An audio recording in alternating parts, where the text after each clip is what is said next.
నా phone call తర్వాత తరుణ్ అన్నయ్య నాన్న మాట్లాడుకొని ఉంటారు. అందుకే అన్నయ్య సీరియస్గా వచ్చాడు, కంప్లైంట్ ఇవ్వకపోయేసరికి సీరియస్గా వెళ్ళిపోయాడు.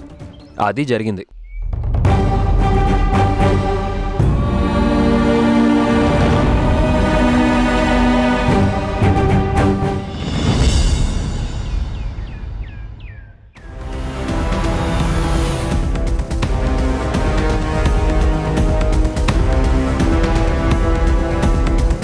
అత్తయ్య, అప్పుడే వచ్చేసారేంటి? మీరు ఆఫీస్కి వెళ్ళలేదా?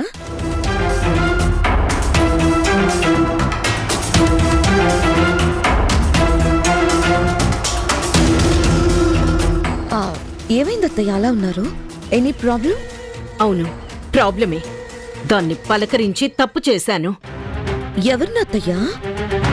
నిన్న నీకు ఫోన్ చేసి కడుపుతో ఉన్నావని కూడా చూడకుండా నోటికొచ్చినట్టు వాగాడే ఆ కిరణ్, వాడి భార్య కనిపించింది.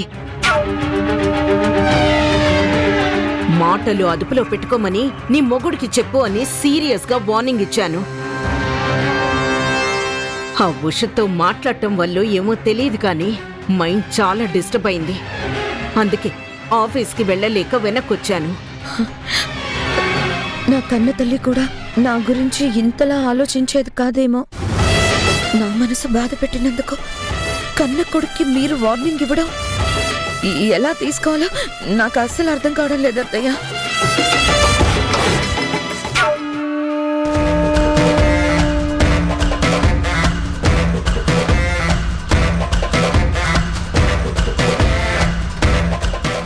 నిజంగా మీరు గ్రేట్ అత్తయ్య. ఈ ఇంట్లో మీ అంత గొప్పగా నా గురించి ఆలోచించేవాళ్ళు, నన్ను అర్థం చేసుకునేవాళ్ళు ఎవ్వరూ లేరు. కన్న కొడుకైనా కిరణ్ విషయంలో మీరు ఇంత కఠినంగా ఉన్నారు. కానీ ఇంట్లో కొందరు మాత్రం మీకు వ్యతిరేకంగా ప్రవర్తిస్తున్నారు. మీకు తెలియకుండా దొంగతనంగా వాళ్ళ ఇంటికి వెళ్ళి వాళ్ళని పలకరించడం, ఊసుపోక ఫోన్లు చేయడం, నవ్వు రాకపోయినా నవ్వించడం లాంటివి ఎన్నో చేస్తున్నారు.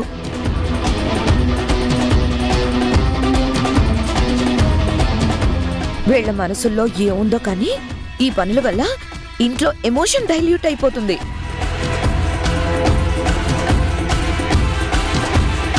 ఫ్యూచర్లో ఉషా కిరణ్లకి కొమ్ములొచ్చి మీ మీదే కాలు దువ్వినా ఆశ్చర్యపోనవసరం లేదు.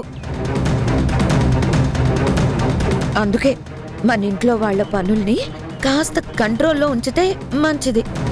అంటే నీ ఉద్దేశం ఏంటక్క? వాళ్ళు ఇంట్లో నుండి వెళ్ళిపోయారు కాబట్టి శాశ్వతంగా బంధాన్ని కట్ చేసుకోవాలా?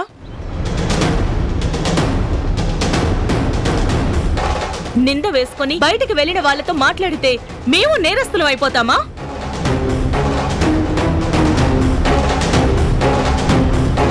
ఉషా కిరణ్ల విషయంలో ఏం జరిగిందో, ఎలా జరిగిందో ఇంట్లో ఉన్న అందరికీ తెలుసు. అందర్నీ అని మిమ్మల్ని కలుపుకోకండి. నిజంగా అత్తయ్య మీద గౌరవం ఉన్నవాళ్లే అయితే వాళ్ళ మీద ఆవిడకున్నంత కోపమే మీరు చూపిస్తారు. ప్రతి విషయంలో అత్తయ్యని ఎందుకు లాగుతున్నావు? అసలు నీ ప్రాబ్లం ఏంటక్క? ఇంటికి దూరంగా ఉన్న వాళ్ళు సిటీలో ఉండకూడదని కోరుకుంటున్నావా, లేక దేశంలోనే ఉండకూడదనుకుంటున్నావా? చూసారా అత్తయ్య, నేనే మాట్లాడాను, హారిక ఏం మాట్లాడుతుంది? వదినా,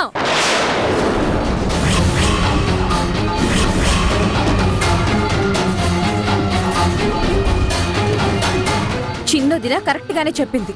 నువ్వే సమాధానం చెప్పలేక అమ్మ సపోర్ట్ తీసుకుంటున్నావు.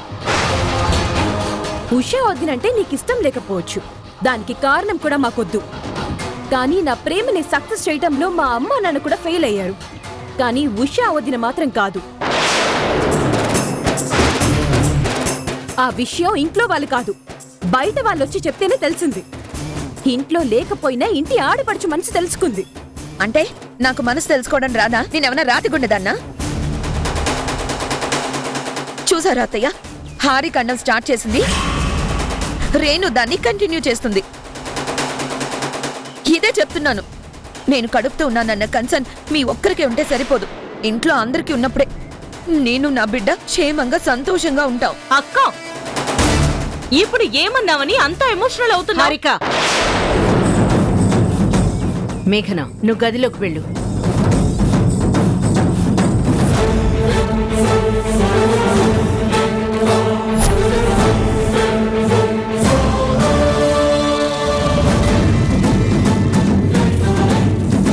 మీరేం మాట్లాడినా మౌనంగా వింటున్నాను అంటే అది నా చేతకానితనం కాదు, మంచి చెడుల తేడా తెలియని మీ మూర్ఖత్వం. నా మాటకి ఈ ఇంటికి దూరంగా ఉన్నవాళ్ళు సైలెంట్గా ఉండటం లేదు.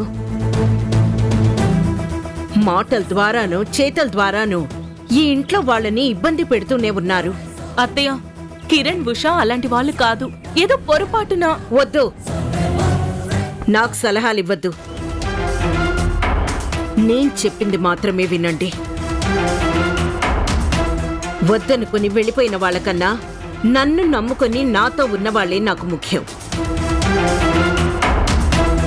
అందుకే చెప్తున్నాను, ఉషా కిరణ్ విషయంలో మీరు అదుపులో ఉండండి, లేదంటే నేను అదుపు చేయాల్సి వస్తుంది.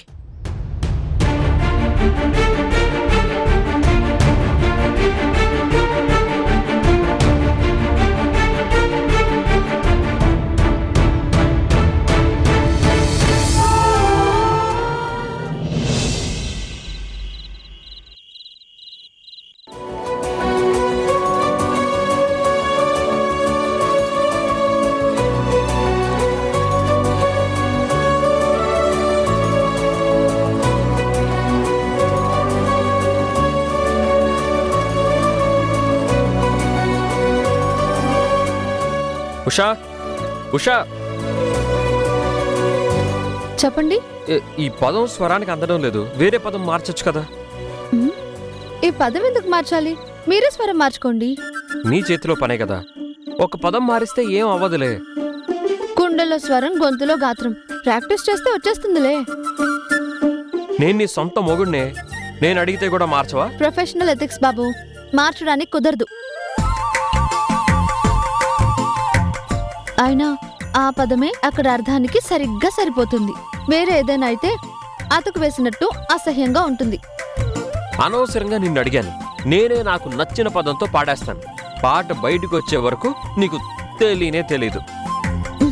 ఇదిగో ఇప్పుడే చెప్తున్నాను, ఈ పాటలో ఒక్క అక్షరం కాదు, ఒత్తు మారినా సరే ఒప్పుకోను.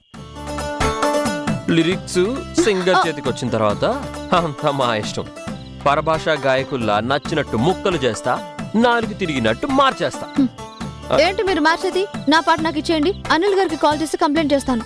ఏంటి కంప్లైంట్ చేస్తావా? ముందు ఈ పేపర్ నా దగ్గర తీసుకొచ్చాలి. నా పేపర్ నాకు ఇచ్చేయండి. నా పేపర్ నాకు ఇచ్చేయండి. ఏమండి ఇచ్చేయండి, నా పేపర్ ఇచ్చేయండి. ఏమండి